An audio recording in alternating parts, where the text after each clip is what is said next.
एक समय बंगाल की खाड़ी में मार्कंडेय ऋषि तप कर रहा था।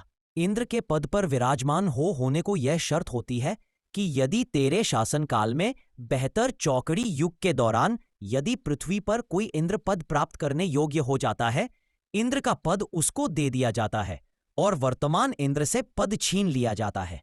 इसलिए इंद्र किसी भी साधक का धर्म यज्ञ पूर्ण नहीं होने देता, साधना में भंग कर देता है, चाहे कुछ भी करना पड़े।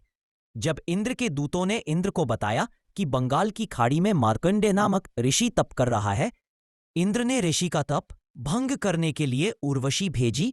सर्व श्रृंगार करके मार्कंडेय ऋषि के सामने नाचने गाने लगी। अपनी सिद्धि से उस स्थान पर बसंत ऋतु जैसा वातावरण बना दिया। ऋषि ने कोई उत्सुकता नहीं दिखाई।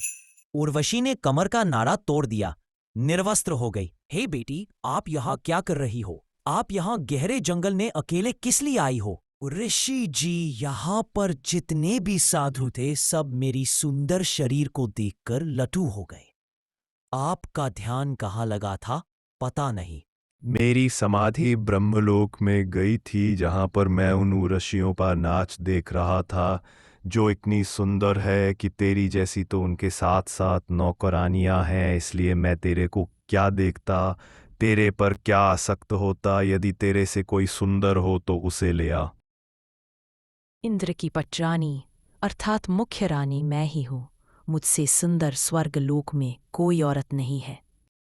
इंद्र की मृत्यु होगी तब तू क्या करेगी? उर्वशी ने कहा, मैं 14 इंद्र भोगूंगी। भावार्थ है कि श्री ब्रह्मा जी के एक दिन में 1008 चतुर्युग होते हैं, जिसमें बेहतर चतुर्युग शासनकाल पूरा करके 14 इंद्र मृत्यु को प्राप्त हो जाते हैं।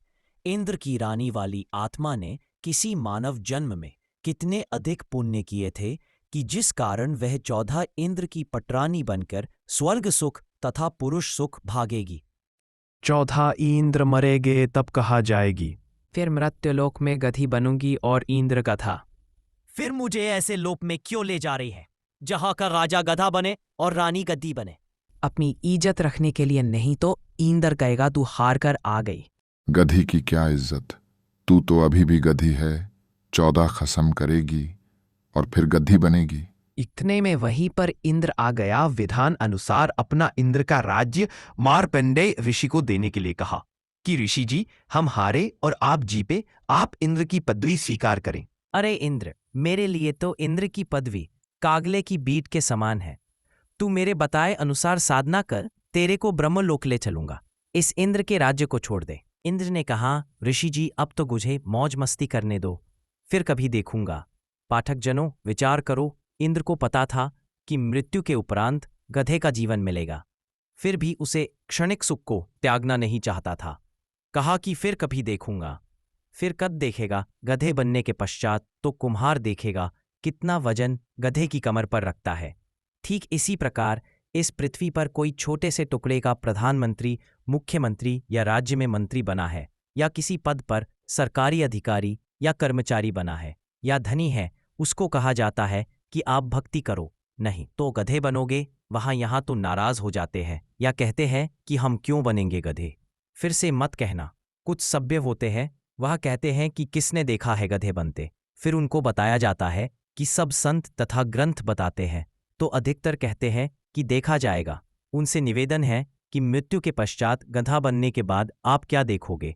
फिर तो कुम्हार देखेगा कि आप जी के साथ कैसा बर्ताव करना है। देखना है तो वर्तमान में देखो, बुराई छोड़कर शास्त्र अनुकूल साधना करो, जो वर्तमान में विश्व में केवल संत रामपाल जी महाराज के पास है।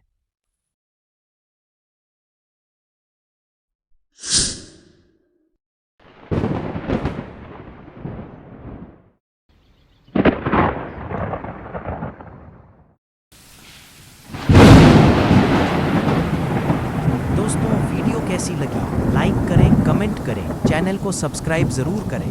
सत साहिब जी।